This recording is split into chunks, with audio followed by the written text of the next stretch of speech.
You should be able to explain any grade on your transcript, whether it's an A, like how did you get an A? What did you do well? Or an F, what happened? Or a W or withdrawal.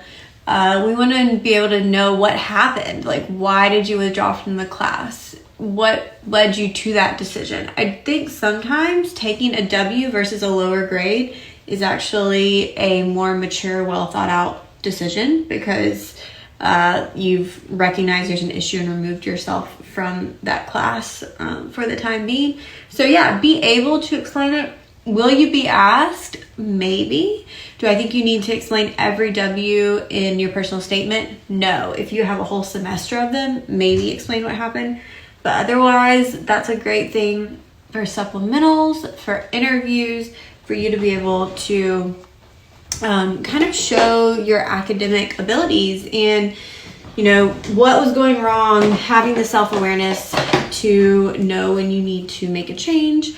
Same thing with a bad grade, like what happened in that class, what did you learn from it, what did you change moving forward so that you show that it will not be an issue in PA school. That's the big thing. And there are plenty of applications with plenty of W's and low grades that get interviews and acceptances.